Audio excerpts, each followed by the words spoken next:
നമുക്കിതേ ബ്രാവോൻ്റെ കോക്കയിൽ ഒരു ചെറിയൊരു മീൻ അടിച്ചിട്ടുണ്ട് കേട്ടോ. ഒരു 250 ഗ്രാം അടുത്തേ ഉണ്ടാവുള്ളൂ. ഫ്രോഗിരിക്കണണ്ട ബ്രാവോയുടെ കോക്ക. നല്ല ഹുക്ക് കയറിയുണ്ട് കേട്ടോ. ഹുക്ക് കാണിച്ചു തരാം കേട്ടോ കയറിയിരിക്കണത്. ഈ സൈഡിൽ കൂടെ കയറിയിട്ടുണ്ട് ഹുക്ക് കണ്ടോ. കുഴപ്പമില്ല കേട്ടോ എന്തായാലും. അപ്പോൾ ഇതേ കുഴപ്പമില്ല സൈസ് മീനാണ്. അപ്പോൾ നമ്മൾ ഉപയോഗിക്കണതെന്ന് പറഞ്ഞാൽ ലൂക്കാന പ്രഡേറ്റർ കേട്ടോ. റീല് റോഡ് ഫിഷ് ഓളിക്കിൻ്റെ ഡെഡ്ലി ഹണ്ട് കേട്ടോ. ലൈൻ യൂസ് ചെയ്യണത് മെഗാപ്പി കേട്ടോ. 26 mm. കുഴപ്പമില്ല കേട്ടോ. നമുക്ക് വലിച്ചു പറിച്ചൊക്കെ കയറ്റാൻ പറ്റുന്നുണ്ട് മീൻ. നല്ല ബ്രൈഡാണ് കേട്ടോ.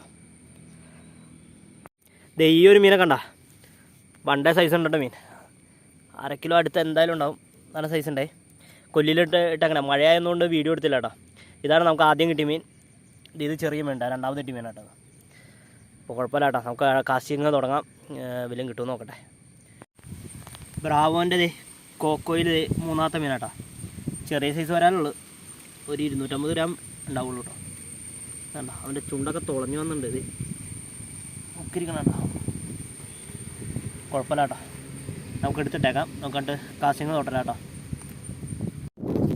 ഇത് വേണ്ട നമുക്ക് കിട്ടിയ മീനാട്ടോ. 3 മീനാ കിട്ടിയുള്ളൂ. 3 കൂടി ഒരു 1 കിലോ അടുത്തുണ്ടാവുള്ളൂ കേട്ടോ. ഇതൊരു വലിയ മീനാണ്. ബാക്കി 2 ചെറിയ മീനാട്ടോ. അപ്പോൾ ഓക്കെ നമുക്ക് മീൻ പിടുത്തം നിർത്തിയേക്കാം കേട്ടോ. ഭയങ്കര വെയിലായി. അപ്പോൾ അടുത്ത വീഡിയോ കാണാം കേട്ടോ. Okay bye.